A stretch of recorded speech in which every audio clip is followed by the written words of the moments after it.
is my vision for what we need is you need a forward Navy.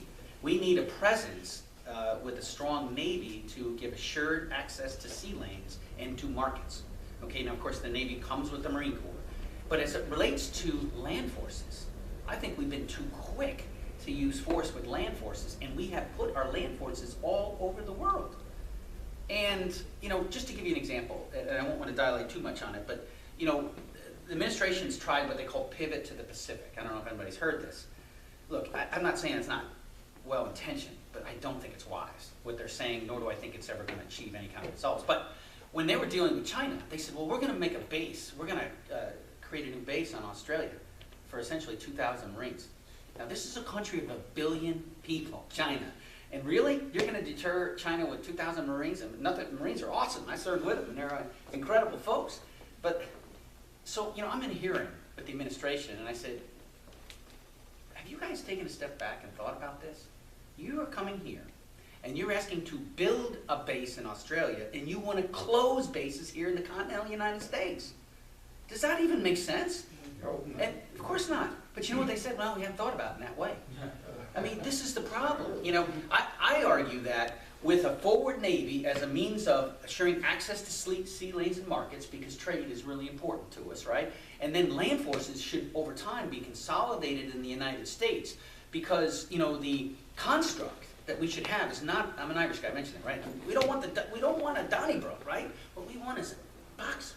We want a tight boxer that can jab, but always reserving the right for that roundhouse. And that means bringing our land forces back here to the United States and restoring capability, having the ability to strategically maneuver.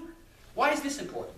Because, you know, when you say that we need ability to do a vertical envelopment, which would be an airborne assault, an amphibious that creates a lodgment, and then to expand that lodgment, bring follow-on, early-on forces, campaign forces, command and control, sustain it, and then transition to post-hostilities. Why it's so important to have that capability is because that strengthens the hands of diplomats.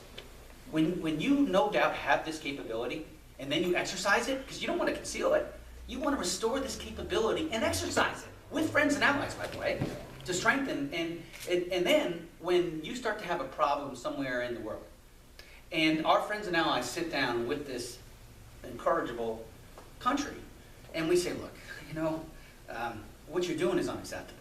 We have communicated that to you. That's why we're here today. We want to make it sure that it's unmistakable, that what you're doing is unacceptable. And you know we have a capability. You know we have that capability because we invited you to the exercise. You saw it. It was halfway around the world. It was 4 months ago, but you saw it. We don't want to use that. We want to get this worked out. Let's find a way that we can save face for all, but what you're doing is unacceptable. This is peace through strength. This is where we need to get back to. This is not what we have. You know, my last deployment, before I left the military, unexpectedly, my paratroopers, we were sent to Haiti, you know, to deal with the aftermath of the earthquake. And, you know, keep in mind, I mentioned I retired from the Army on the 1st of March and was elected in November. Well, in January and February of the election year, I was commanding a paratrooper brigade in Haiti, unexpected, you know, and, you know, we had, and you'd be very proud of the performance of the paratroopers, the men and women there. But I want to tell you, we struggled to get the paratroopers there because we were overextended. We didn't have the lift platform to get our paratroopers there fast enough. And, you know, we struggled. So I gave this whole back brief, and we're now trying to restore that capability. So you're absolutely right, that we've got to do better when it comes to restoring peace and strength. Hey, Jim, are you on the way out the door? I'll be back. Okay, great. Does that answer your question now? Okay, fantastic. Come on. My question is a little bit different. Like the gentleman before me who was not as optimistic as you, I take it a bit further. I'm not optimistic at all. As a matter of fact, I believe what the Republican Party should be doing is preparing itself to fill the void when everything collapses. And what I wanted to ask you, last week, Italy, Germany, and France joined England in signing on to China's new endeavor as far as investing in a new financial order to replace what the U.S. has. Saudi Arabia right now is furious with the United States for doing business with Iran. So the dollar, which is the world's currency right now, which is weak, it's, I believe, 0.2 pennies to the dollar as far as actual worth. It's as good as the toilet paper I just used this morning, unfortunately. When the dollar is no longer, okay, the international currency, and that collapses, we cannot even pay, even if we did everything that you want to do, that I support, even if we did that, we can't even pay the interest on what we owe. So it's inevitable, just like with Rome. I'm a student of history. I know you've spoken a lot about what you did looking, as a kid growing up. Rome, this is how Rome felt. Well, Ramon, here's a couple things. First of all, I'm not dismissing anything you say. It's very serious, but I want to give you my perspective of why I think this is imminently solvable. Okay? First of all, just to amplify your point, yes, you're right in terms of Rome, and it's even beyond that. I think sometimes we don't do enough. We don't study even the French Revolution. Remember what happened there, right? I mean, but that actually started over debt, right? I mean, they said, well, we need to pull together the assembly to deal with the debt problem. And you saw, and by the way, they never anchored their institutions. You know, it's worth, let me just digress for a moment, because this is important. I talked about our exceptionalism as America. You know, I remember how I said we look back and we say, of course. Well, it's even more pronounced than that. I mean, one argument, I don't subscribe to it, but one argument is that when the Brits left Yorktown, you know, they were playing the song, The World Turned Upside Down. King George was so upset with us that he had been dealing with us for 8 years, and he was starting a world war. He said, to heck with those Americans. They take me for granted. I'm going to reposition those forces. They're going to beg for me to come back. Now we think, come on, beg? I'm serious. He thought we would beg for him to come back. And if you think that's that crazy, think about what happened in France, right? 1789, storm the Bastille, right? And we have this revolution. Remember, it was about liberté and other fraternity, equality. But, you know, the point is this, is that they never anchored their revolution like we did in institutions. You know, Madison said, don't ever stop looking for a virtuous person, but don't count on it. Put the virtue in the system by having ambition to counteract ambition. And then we put the Bill of Rights undergirding all that, right? Well, in France, think about what happened there. Nothing was ever radical enough. You had the Jacobins. Robespierre kept saying, that's not enough. That's not enough. So, and they're saying, geez, they brought the guillotine to the Concord. They were taking people's heads off, right? And what happened? Robespierre eventually became the leader, right? And was it ever enough? It was never enough. The guillotine took his head, too. Here's my point to you, is that we tend to look back and say, come on, what do you mean they're going to beg? That's what happened in France. They begged for the monarchy to come back. And the monarchy came back. And that was over debt when it started, too. So I don't take your argument lightly. Here's why I'm actually more optimistic. You know, first of all, we've cut the deficit by over 2/3. What I tell folks is, look, is the debt serious? Of course it's serious. But don't get overwhelmed with the debt. Focus on the deficit. Why? Because when we get back to a balanced budget, and when we stay there, every year we grow, the debt to GDP ratio gets smaller. That's the key thing. The key thing is getting back to the balanced budget. And then when you see the size of our economy, which really is enormous when you compare that with the world, you know, once we get back and then we have to stay there, then when you stay there, every year you grow. You can pay down a little bit of the debt and you can continue to grow. So how do you get back to the balanced budget? Well, a couple of things. One is we've got to have an agreement. We've got to get there. Now, I voted for it early. I voted for a variant, about a 75% variant of Simpson-Bowles. I voted for it in 2012. You know, there were a bunch of us that were saying, look, for the good of the country, we all got to come together and get an agreement that addresses long-term considerations, gets pro-growth policies in place, because what we really need to do, if you think about how did we get out of the situation in the Second World War, because not only did we have to win the Second World War, which we did, but we came out with the highest debt to GDP ratio that we had ever had, including today. Yet we got out of it, right? How did we get out of it? Well, we got out of it by some choices as it relates to fiscal responsibility and unprecedented growth. If you think about it, when the world started demanding goods by the late 40s and the 50s, who had the infrastructure to provide it? Well, we did, in part because of our hard work, but also lucky. You know, our infrastructure wasn't destroyed in the Second World War. And so we were able to really meet the demand as consumerism started to expand across the world. So we need pro-growth policies that'll help grow this economy, and then we need smart choices as it relates to our long-term commitments. That's got to come together. That can't be one party that does this. We have to come together, to do that. So when we had an opportunity to vote for a bipartisan budget in 2012, looked like we were going to have about 100 members. Now that's not enough to pass it, but that would have been a significant number, right? Sending a message that that we're ready to make the big decisions. We're going to take on some political peril to do it, but we have to do it. This is what leadership's all about, right? Well, when the lights came up on the vote, 38 of us voted for it. There were 21 Democrats and 17 Republicans, unfortunately. That was it.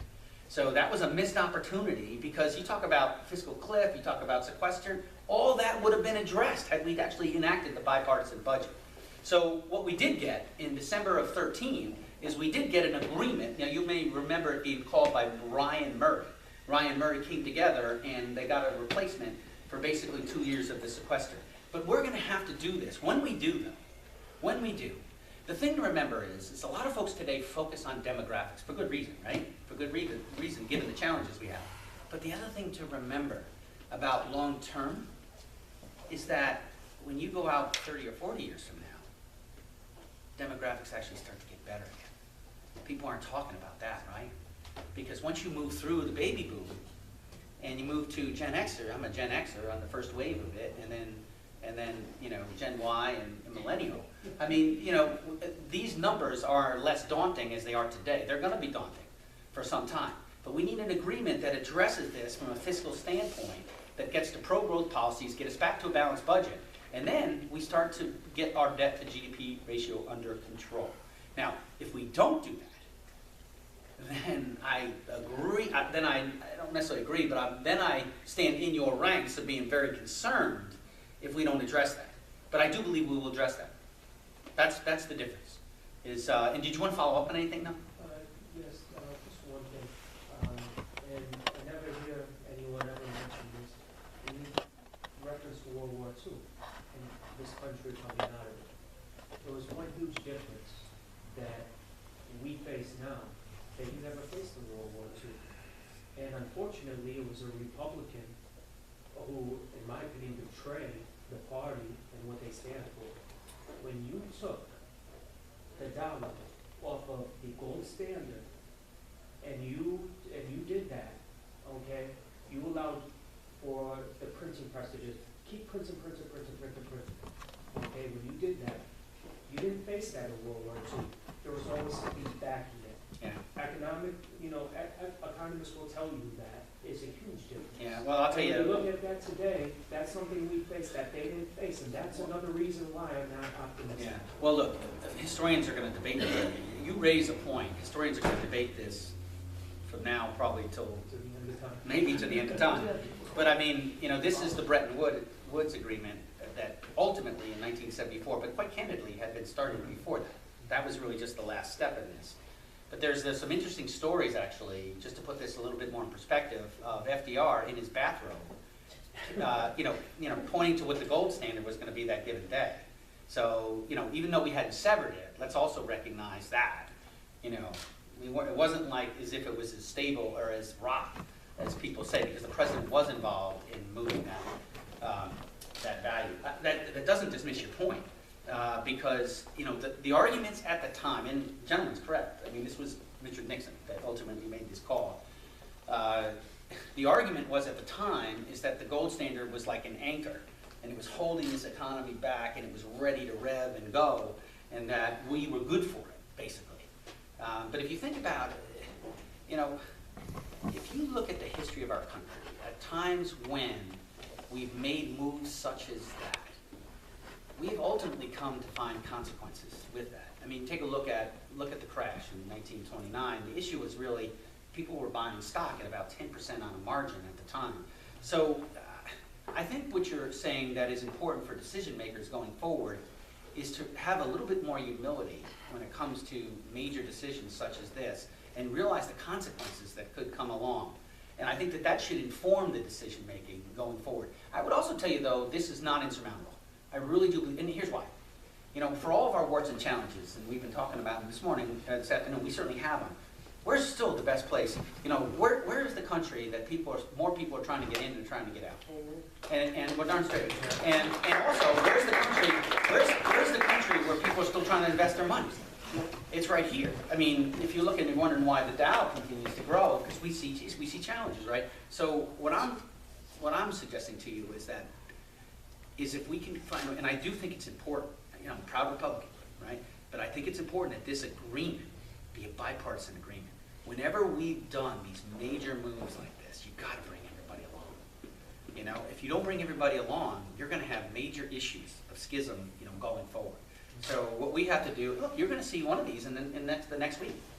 We have been dealing with what's called the sustained growth rate since 1996.